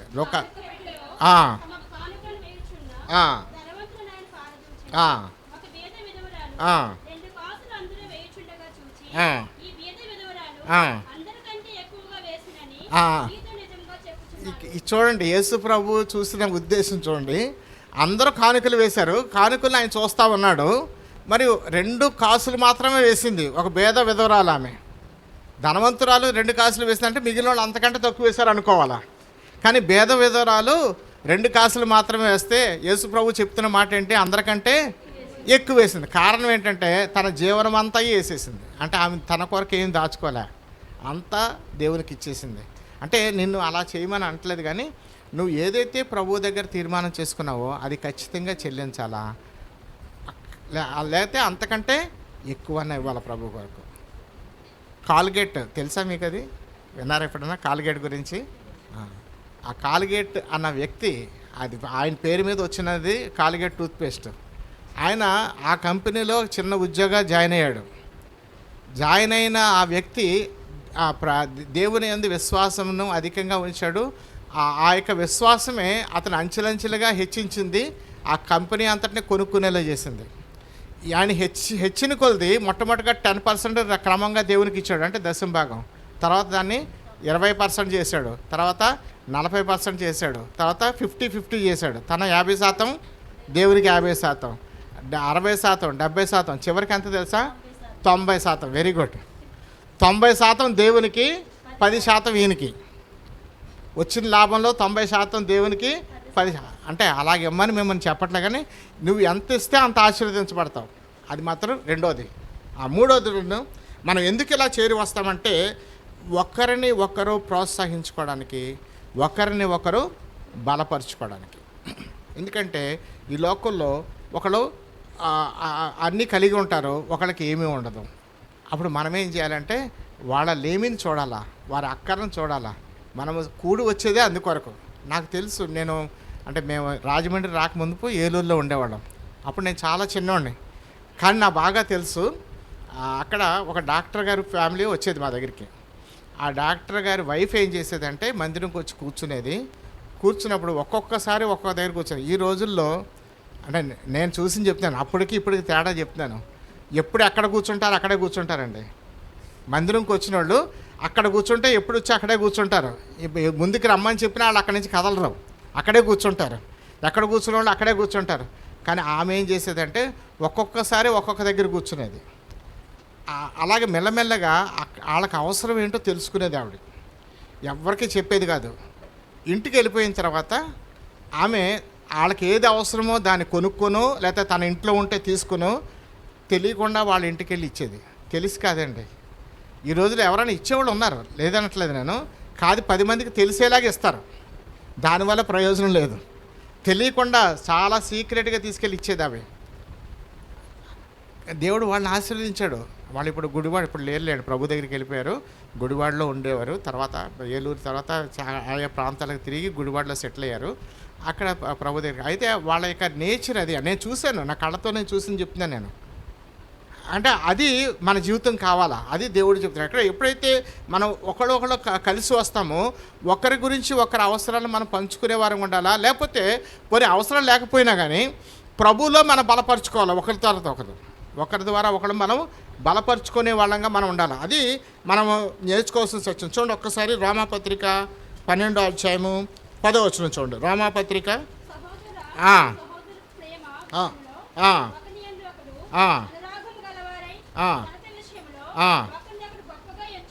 కనుక ఘనత విషయంలో ఒకరినొకడు గొప్పగా. అంటే కొంతమంది ఈ మధ్యకాలం చూస్తాండి, మేము రాజమండ్రిలో ఉన్నప్పుడు చాలా పెద్ద పోస్ట్లో ఒక ఆయన ఉండేవాడు. అంటే ఎంత డిస్ట్రిక్ట్ అంతటికి హెడ్ అనమాట ఆయన మందిరంలో ఎటువంటి పాలిభాగం లేదు ఆయనకి. వచ్చేవాడు, కూర్చునేవాడు, వినేవాడు, అందరితోటి ప్రెసిడెంట్, మంచివాడు, చాలా మంచి వ్యక్తి.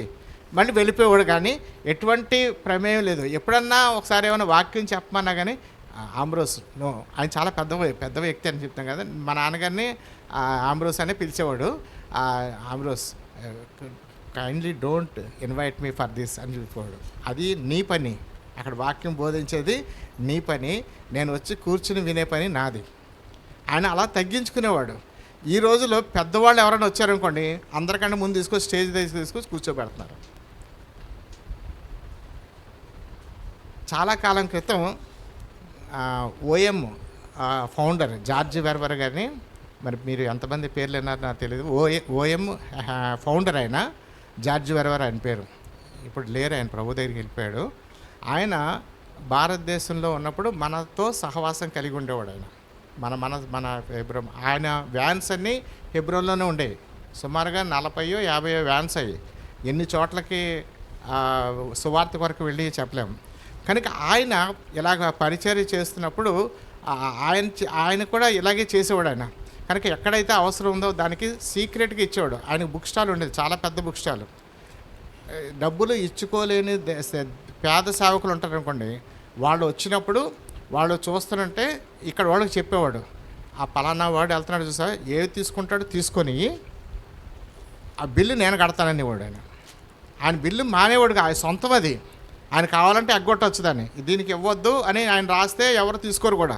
కానీ ఏం చేసేవాడంటే ఆయన ఏమేమైతే తీసుకుని తెలియదు, ఆయనకి తెలియదు, వీళ్ళకి తెలియదు, వీడికి చెప్పేవాడు అన్నమాట. తీసుకొచ్చిన తర్వాత అంతా అయిపోయిన తర్వాత, బిల్లింగ్ అంతా అయిపోయిన తర్వాత చూస్తే అయ్యి బాబోయ్ ఎంత అంటే, అప్పుడు వీళ్ళు అనేవారు లేదండి ఆయన పెద్ద ఆయన కడతా అన్నారని చెప్పేవాడు. అంటే ఆయన చూసేవాడు, వాళ్ళకన్నా ఆశ, అంటే చదవాలన్న ఆశ, దేవుని యొక్క వాక్యాన్ని ఇంకా పట్టించాలా, నేర్చుకోవాలన్న ఆశను ఈయన చూసేవాడు. వాళ్ళకి లేదన్న సంగతి ఈయనకి తెలుసు.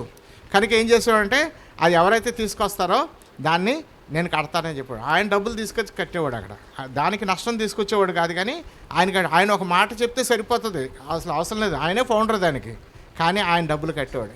ఇది మన జీవితంలో కావాలి. ఇక్కడ చెప్తున్నాం, ఇక్కడ ఒకరినొకరు ప్రోత్సహించుకోవాలా, ఒక ప్రేమ విషయంలోనూ. తర్వాత మళ్ళీ చదవమ్మా మళ్ళీ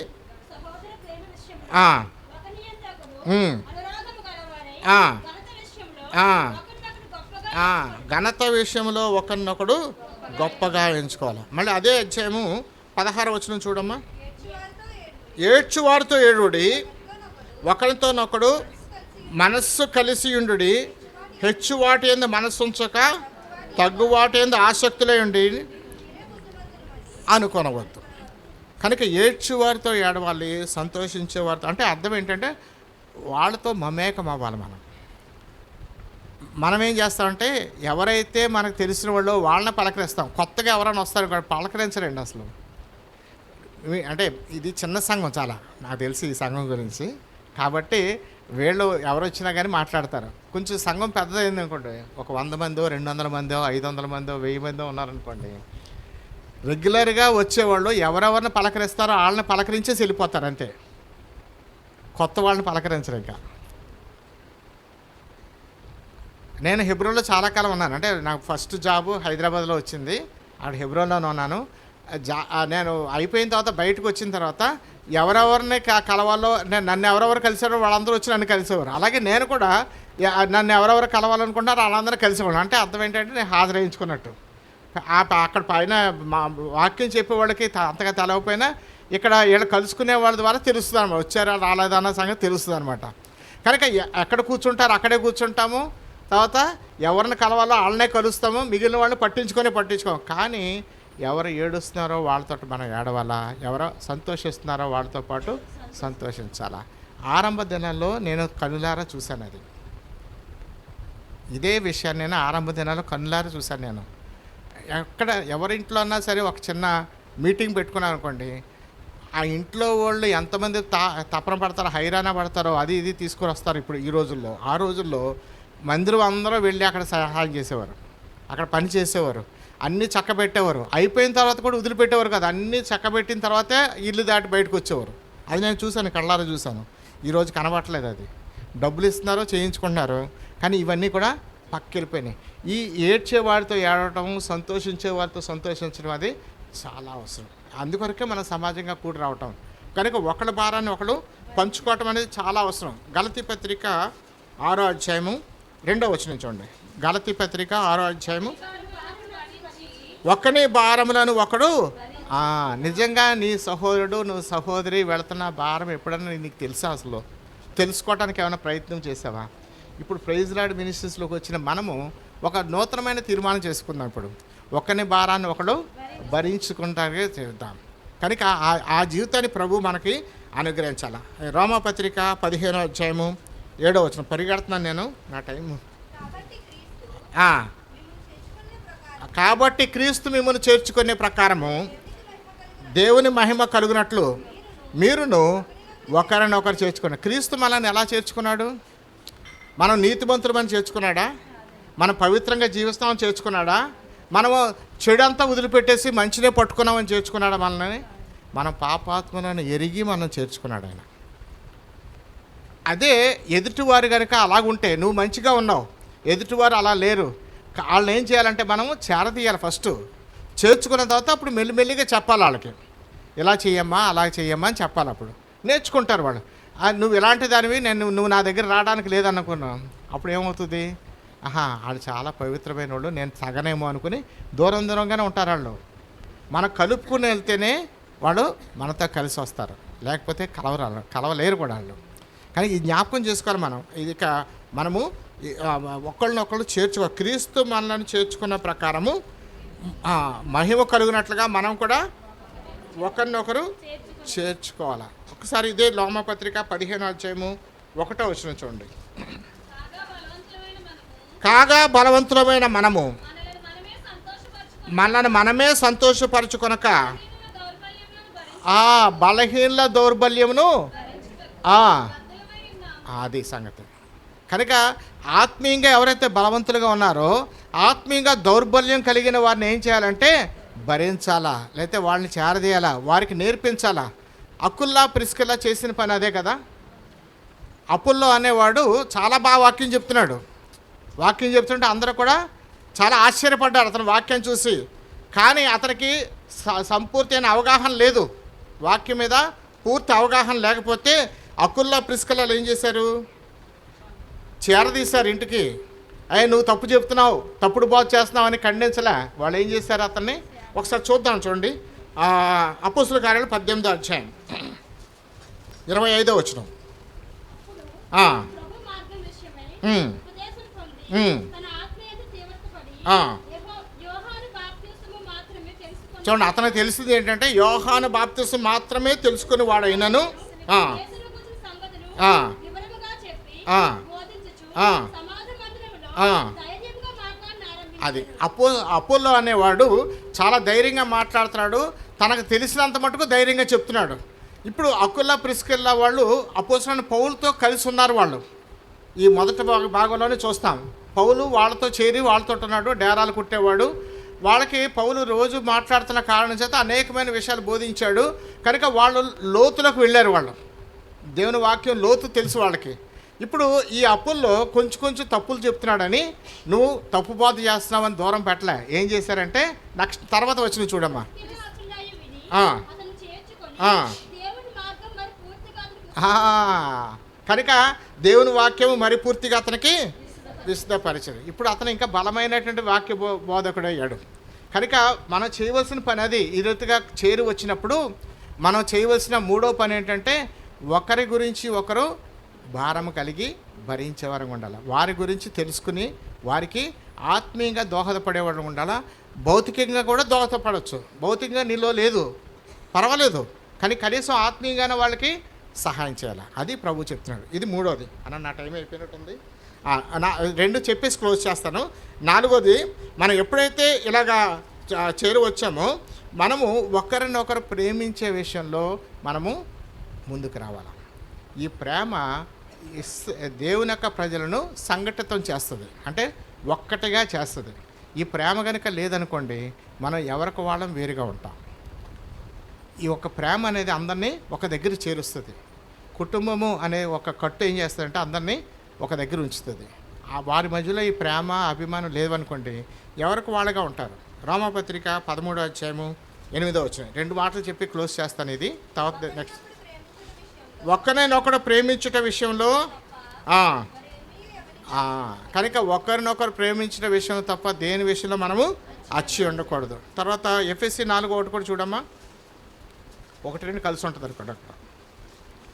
కాబట్టి ఇది సమాధానం పొందడం చేత ఆత్మ కలిగించు ఐక్యమును కాపాడుకొనుట యందు శ్రద్ధ కలిగిన కనుక సమాధానము అనే బంధము చేత ఆత్మ కలిగించు ఐక్యమును కాపాడుకోవాలి మనం. కనుక ఇది మనం చేయాల్సిన ప్రేమ ఏం చేస్తుందంటే దీన్ని ఒక బంధంగా ఉంచుతుంది. కనుక మన ప్రైజ్ ది లార్డ్ మినిస్ట్రీస్లో చేరి వచ్చే మనకి ఒక ప్రేమ అనే బంధం ఏర్పడింది. మీరెవరో నాకు తెలియదు, నేను ఎవరినో మీకు తెలియదు. కొంతమంది తెలుసులేండి, నేను అందరికీ తెలియదు నేను కదా. కానీ ఇదేం చేసింది, ఈ ప్రేమ అనే బంధం ఏం చేసిందంటే మనను ఒక దగ్గర చేర్చింది, ఐక్యపరిచింది. ఇది ఐక్యత మనము కొనసాగించాలి. ఇది ఎన్నో చూసాం, 4వ చూసాం. చివరిగా చూద్దాము 5వది.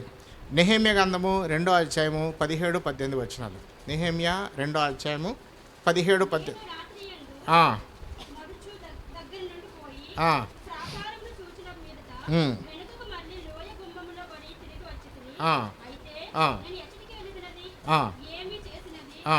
అధికారులకు తెలియలేదు. ఆ. యూదులకే గాని ఆ. యాజకులకే గాని ఆ, యజమానులకే గాని ఆ. అధికారులకే గాని ఆ.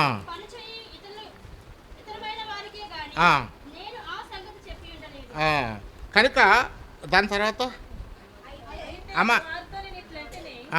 మనకు కలిగిన శ్రమ మీకు తెలుసు. ఇదండి చదవండి. యెరూషలేము ఎట్లు పాడైపోయిను, ఆ, దాని గుమ్మములు అగ్నిచేత ఎట్లు కాల్చబడెను ఆ.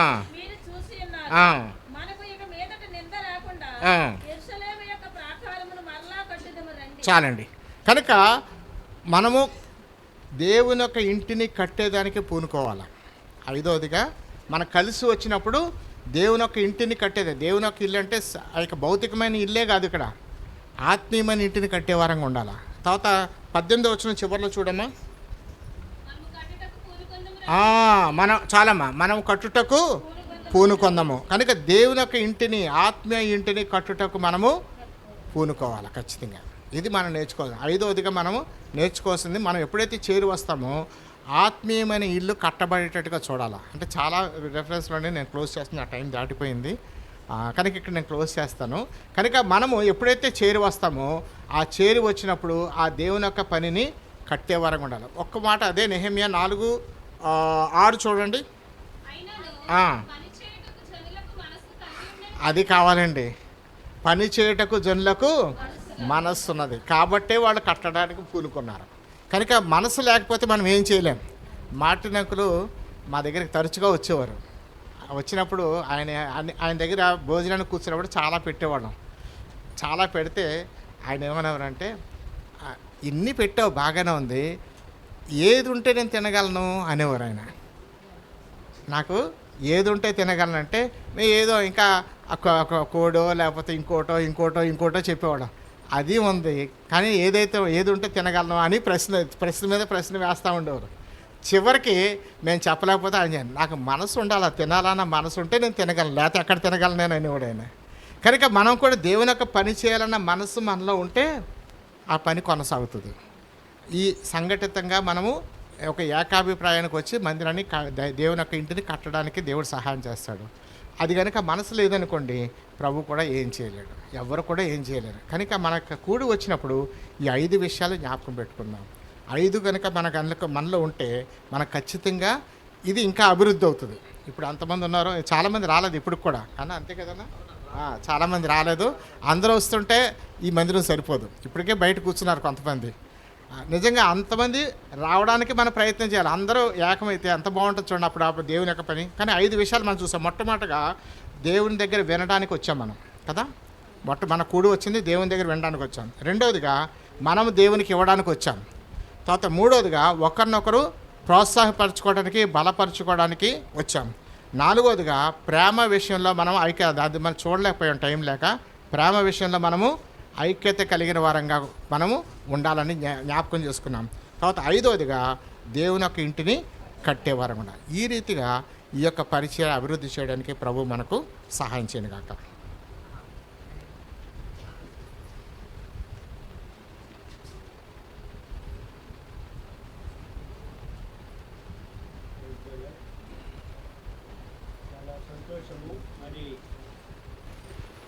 దేవుని యొక్క వాక్యములో నుండి ప్రైజ్ లార్డ్ మినిస్ట్రీలో మనము ఉదయము చేరేది, మధ్యాహ్నము చేరేది, సాయంత్రము చేరేది ఎందుకు అనే దాని మీద చక్కటి 5 విషయాలు దేవుని దాసుని ద్వారా దేవుడు మనతో మాట్లాడుతూ వచ్చారు.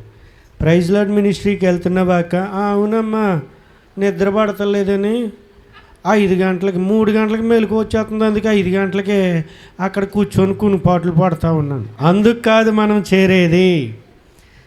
ఎందుకు మనం చేరేది? దేవుని వాక్యమును వినడానికి. చెప్పండి, మొట్టమొదటిది ఎందుకు చేరి రావాలి మనం? దేవుని వాక్యము వినడానికి చేరాలి. రెండవది మనము కుటుంబములుగా మన భారాలు మనం చెప్పడమే కాదు. ఏలేశ్వరంలో ప్రభాకరం అన్న చాలా బలహీనంగా ఉన్నాడన్న, రావట్లేదు, అన్న గురించి ప్రార్థన చేయండి. అలాగే పలానా అన్న చెబుతూ ఉంటారు కదా, చాలా కాలం బట్టి మంచాన్ని బట్టి ఉన్నారు, కిడ్నీలకి డయాలసిస్ అవుతుంది, ఆ అన్న గురించి అంటే ఒకరిని ఒకరము మనము భరించడానికి విజ్ఞాపనలో చేరి రావాలి. చెప్పండి, ఒకరి కొరకు ఒకరము ప్రార్థించడానికి చేరి రావాలి. మూడవది ఎందుకమ్మా మనం కుటుంబంగా చేరేది? మూడోది, నా కుటుంబాన్ని నేను ఎలా ప్రేమించుకుంటున్నానో మన కుటుంబాన్ని ప్రేమించుకోవాలి. ఈ మాథ్యూ గారు ఉంటాడే ఆ కొమ్మరలోనండి, ఆయన కొమ్మరలో ఉన్నటువంటి కొమ్మర పురుగులు అంటే ఆయనండి ఇలాగ కదులుతూ ఉంటాడండి, అందరినీ కలుపుతున్నాడండి ఇక్కడికి. ఈ ప్రైజ్ లార్డ్ మినిస్ట్రీకి అందరినీ ప్రేమించి కలుపుతూ ఉన్నాడు. మరి మనము కూడా అలా కలపాలి ప్రేమతో. అక్కడ మన కొరకు వాక్యము, మనకు కొరకు అక్కడ చక్కటి విజ్ఞాపన ప్రార్థన ఉంది అని ప్రేమతో అనేక మందిని మనము కూడా ప్రేమించి ఈ మినిస్ట్రీకి చేర్చాలి. వాళ్ళ కొరకు మనము ప్రేమతో చెప్పారు కదా, ఆ ప్రేమ అనేది మనము పంచుకోవాలి.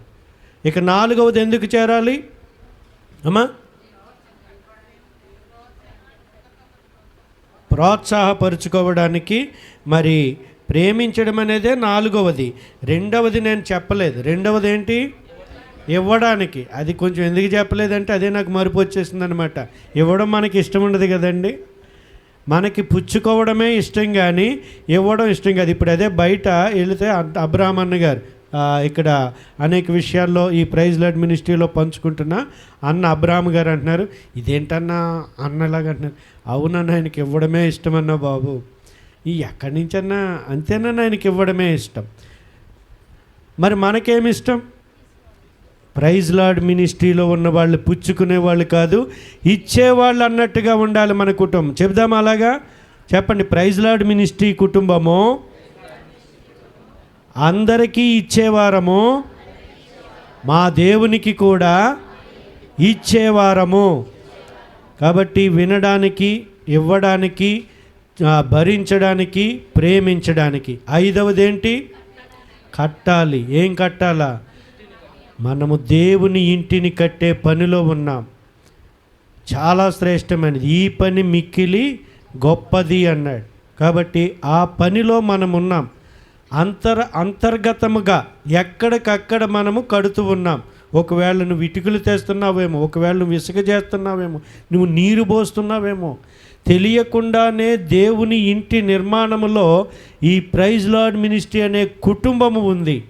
కాబట్టి మనము కట్టే పనిలో ఉన్నాం. అది ఎరిగి మనము దేవుణ్ణి స్తుతించి మరింత మందిని దేవుని ఇంటికి చేర్చుదాం. అంటే ఈ కట్టే పనికి మనకి ఇంకా పనివారు కావాలి. కాబట్టి ఇప్పుడు మేము చెబితే పాయకరావుపేట నుండి ఒక నలుగురేనక్క వచ్చారు. ఇప్పుడు వాళ్ళు ఏం చేస్తారంటే, వాళ్ళకి కూడా అక్క బలవంతం లేదు, కట్టడానికి వస్తారంటే, అన్న నేను వస్తా. కాబట్టి ఈ కట్టే పనిలో ఈ ఉదయకాలము వచ్చిన వారు కూడా రావడానికి మన ప్రేమే కారణమవుతుంది. అలాగున ఈ 5 విషయాలు, అంటే నేను ఇంగ్లీష్ మాట్లాడను కానీ మరి దీని గురించి చెప్పాలేమో. ఏమంటారు? 5-fold మినిస్ట్రీ అని నాకు ఇది వరకు ఒక ఆయన చెప్పారు. ఏనా ఎపిసి పత్రికలు ఇందాక మనకి బైబిల్ స్టడీ చెప్పేశారు అన్నయ్య. ఆయన వదిలేస్తే కనుక ఎపిసి పత్రికలోనే 5-fold మినిస్ట్రీ ఉంటుంది. అలాగే ప్రభువైన యేసుక్రీస్తు వారు పొందిన గాయాలు 5. అదే రీతిగా మనకు ఈ 2025లో ప్రైజ్ లార్డ్ మినిస్ట్రీ కుటుంబానికి 5 విషయాలు ఇవ్వబడినాయి. 5 విషయాలు ఇవ్వబడినాయి. అన్న చెప్పినట్లుగా చాలామంది వాక్యం వినేటప్పుడు గలిబిలి పెట్టకుండా ఈనాటి నుండి దేవుని వాక్యం వినడానికి 10:39లో మరియ గారు కూర్చున్నట్లుగా మనం తేటగా సిద్ధపడి కూర్చుందాం. 2వది, నీ స్థానిక మందిరములోనే కానీ, నీ ఉండే తావులోనే కానీ, మందిరానికి అవసరమైనదైనా, అక్కర కలిగిన ప్రజలు నీ చుట్టూ ఉన్నా, అది నీ దగ్గర ఉంటే దాచుకోకు. చిమ్మెట కొట్టేస్తుంది, దొంగలు ఎత్తేస్తారు, సైబర్ నేరగాళ్ళు ఇలా అంకెలు కొట్టేసి లాగి పడేస్తారు. అది ఇచ్చేసాయి, దేవుడు పరలోకంలో అధికంగా ఇచ్చేస్తాడు. ఇవ్వడానికే మనం ఉన్నాం. 3వది, భరించడానికి విజ్ఞాపన ప్రార్థనల్లో. 4వది, ప్రేమించడానికి. 5వది, కట్టడానికి. ఈ 5 విషయాలు మనకి దేవుడు చెప్పినాడు. రాబోయే సంవత్సరానికి ప్రైజ్ లార్డ్ మినిస్ట్రీకి ఈ 5 విషయాలను తీసుకొని ఇప్పుడు మనము ఇక్కడ నుండి వెళ్ళేవారముగా ఉంటాం. ఇప్పుడు మొదటి సెషన్ ముగించబడుతుంది. అబ్రహాం అన్నగారు వచ్చి ప్రార్థన చేసినాక, మరి అన్న జెర్మియా అన్నగారు దీవెన ఇచ్చాక మనము భోజన సహవాసానికి వెళతాం.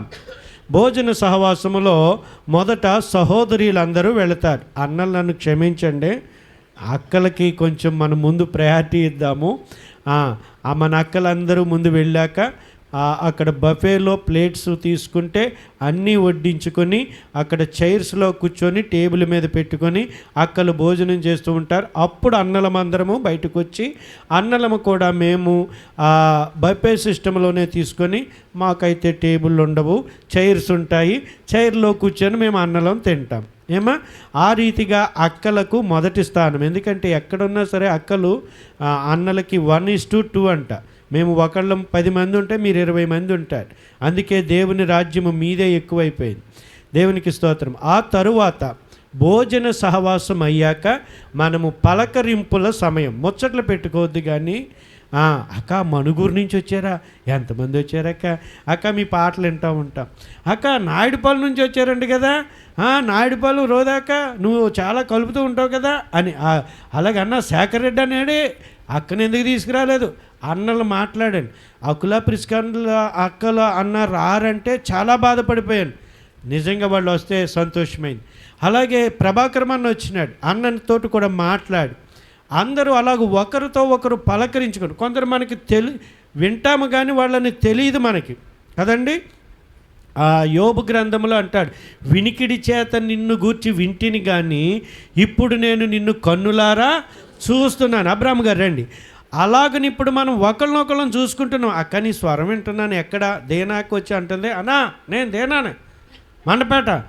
తెలియదేటమ్మా, దేనా మా దేనావే కదా, అప్పటి నుండి నాకు తెలుసు కదా. ఎప్పటి నుండి అంటే జోసఫ్ అన్న గారి మందిరంలో దాదాపు ఈమెని 20 సంవత్సరాలు బట్టి ఎరుగుతామన్నమాట.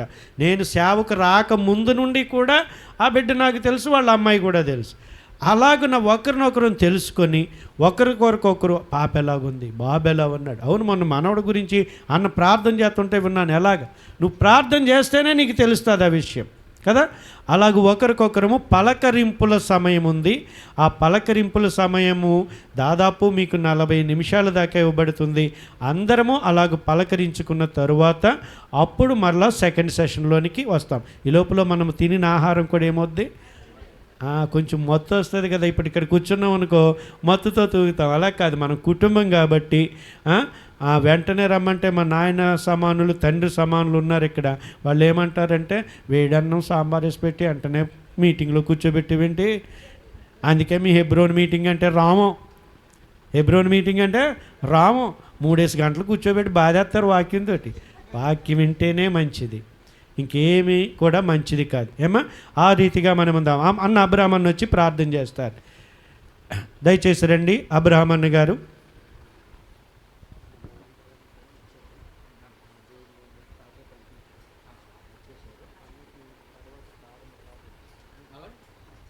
రండి అన్న అబ్రాహ్మణ్.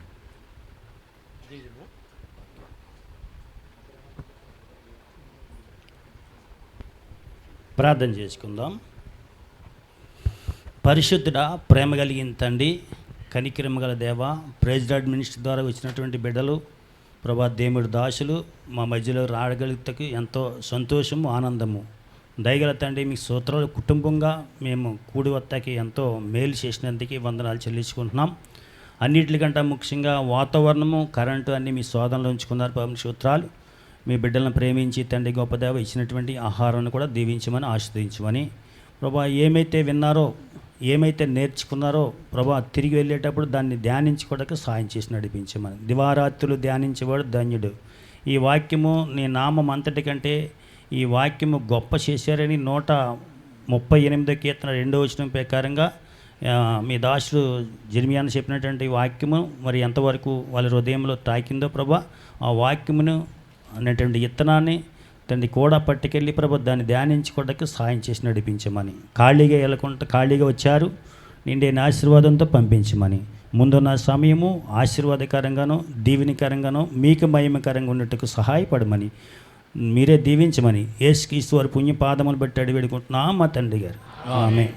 ఇప్పుడు మన పరమ తండ్రి యెహోవా దేవుని దీవెనయు, కుమారుని యొక్క యేసుక్రీస్తు ప్రభువు యొక్క కృపయు, పరిశుద్ధాత్మ యొక్క అన్యోన్య సహవాసం, ఆదరణ, సన్నిధి, సమాధానము వాక్యానికి కూడి వచ్చిన బిడ్డలందరికీ, దూర ప్రాంతస్తులకి, లోకంలో ఉన్నటువంటి లోకస్తులకి, సంఘానికి ప్రభు వచ్చు పర్యంతం వరకు తోడయండి నడిపించునుగాక. ఆమేన్.